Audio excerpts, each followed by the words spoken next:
more hostages have been released as a tenuous ceasefire between Hamas and Israel seems to be holding. Yesterday, Hamas released 11 hostages into Israel on Monday in exchange for 33 Palestinian civilians from an Israeli prison. Now, according to Al Jazeera, 17 of the Palestinian prisoners were minors, 15 boys and 2 girls. The remaining 22 were adult women. Palestinians' common offenses for the prisoners were accusations of threatening security officers, entering Israel illegally without a permit, supporting terrorism, and also associating with hostile or unknown organizations. Important to note, many of the prisoners were never formally convicted of terrorism, something Ambassador of Israel to the United States, Michael Herzog, appeared to lie about recently on CNN. Let's watch. 39 Palestinian prisoners, we're told, were released today. Do you intend to, along with the potential release of Israeli hostages or civilian hostages who are held in Gaza, to continue to release Palestinian prisoners? The short answer is yes. Let me just refer to that and remind everybody that the prisoners that we released are people who were convicted for participating in terror attacks. Let's don't forget that Yahya Sinwar was released in such a deal by Israel in 2011. Look what we got. Yeah, well, a lot of them are accused. Some are convicted, but some have not yet been adjudicated. I think that's fair to say. They went through a legal process in Israel. We didn't kidnap them. That is true. We don't arrest people just for nothing. That's a very important distinction. On a similar note, as conflicting reports on whether or not the Israeli hostages have been permitted to speak to the press after being released by Hamas mount, a series of dual media narratives have sprouted up. Some speculate that after the last series of released hostages said some kind things about how they were treated by Hamas in a viral video, Israel is trying to silence this narrative. As a refresher, here's some of that video.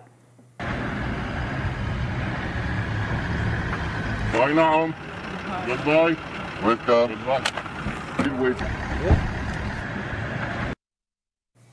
The contents of this video have been debated. The Israeli government tweeted out the video with the caption, "Keep waving. Hamas murdered their loved ones. Hamas violently kidnapped them from their homes.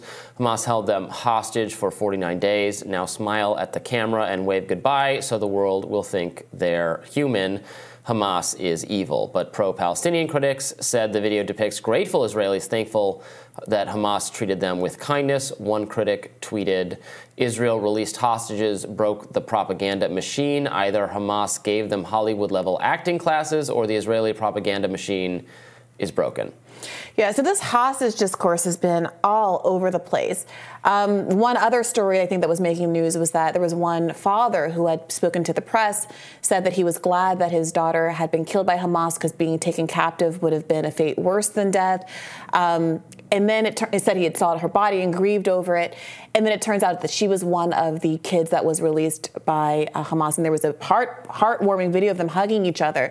But the framing of it, again, him being so clear that he had knew that she was died because he identified her body, and also that he was hopeful that she had died because being a hostage was face worse than death, caused many to both speculate on the credibility of some of the reports that are coming out of Israel.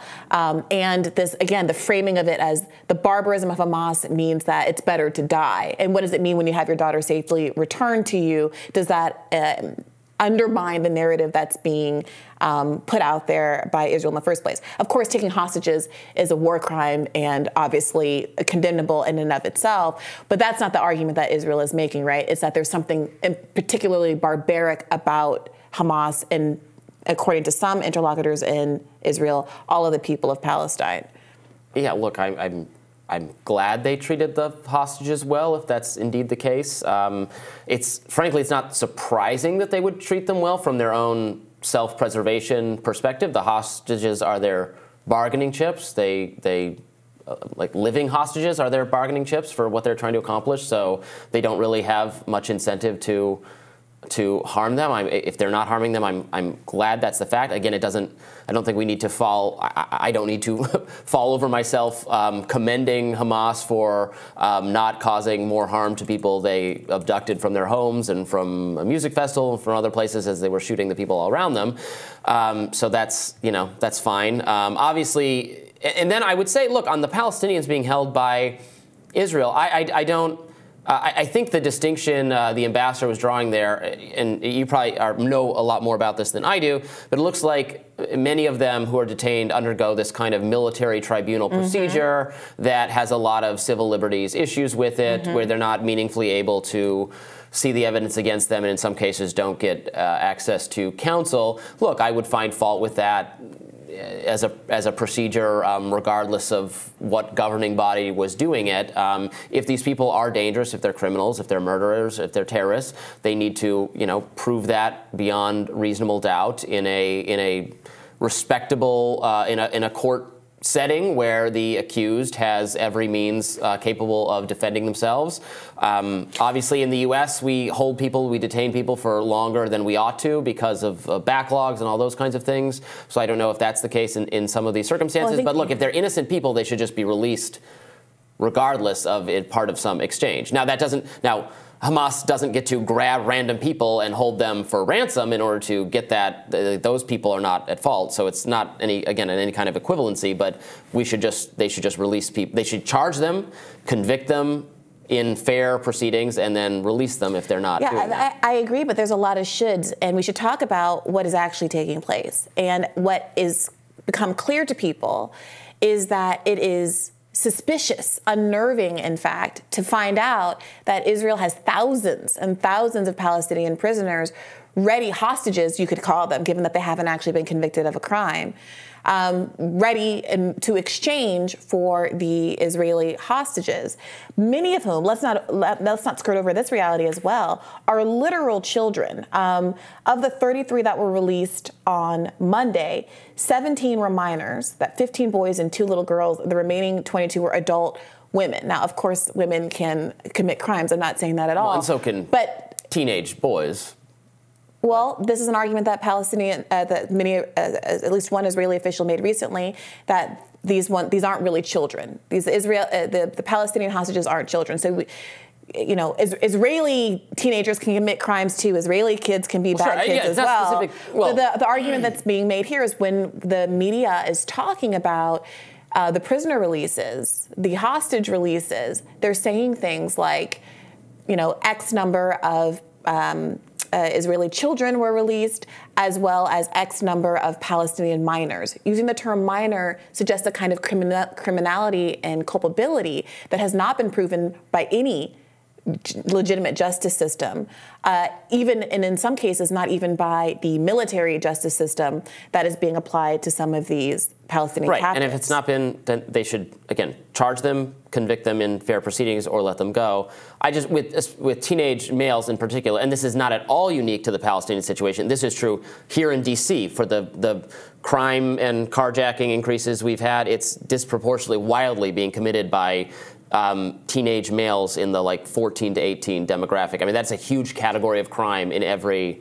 So the fact that they're minor, well, that people in that age bracket. I think what people are objecting to when we're talking about minors is the idea that they would not have been convicted in a fair court of law, in a just court of law, and also that they're being treated very poorly and kept there for years of their life. So, for example, there was a story going around about 2 young men who had been first arrested when they were ages 4 and 5. 4 and 5 was the first time that they were taken into custody. They're now been in custody that entire time? No. They are now 17 and 18, and they had been in serving 2-year sentences. And that there were 2 of the ones that have just been released. And what were they charged with? What were they charged with? They weren't convicted of anything. That's the issue. None of these people are being convicted in the same court of law that an Israeli citizen would be subjected to. These were the pair that the allegation was that they tried to stab someone? No. Right? There's no allegation whatsoever. I don't know anything about any stabbing allegation. I put the link in the chat if you want to Google their names in the interim. There was another young kid, Mohammed Nazal, who was released from jail, who talked about how he was treated, including systemic torture of the prisoners. So we say it's in Hamas's best interest to treat prisoners well. Obviously, Israel doesn't feel the same way. There was a family member of one of the Israeli hostages who was begging Netanyahu and other state officials to stop saying we're treating the Palestinian captives poorly, because he felt like you did, that it could potentially imperil his loved one that was cut by Hamas.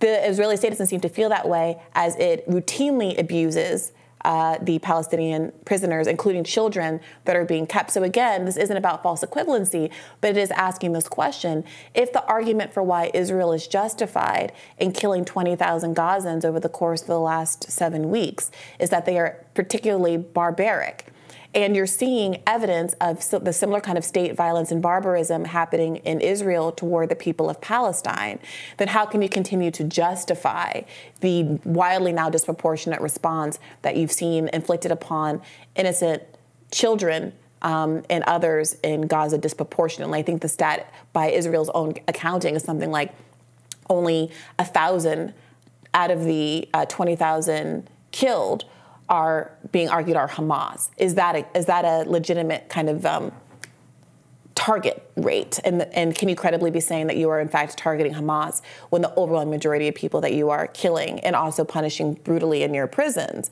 are in fact children and other innocents? More Rising right after this.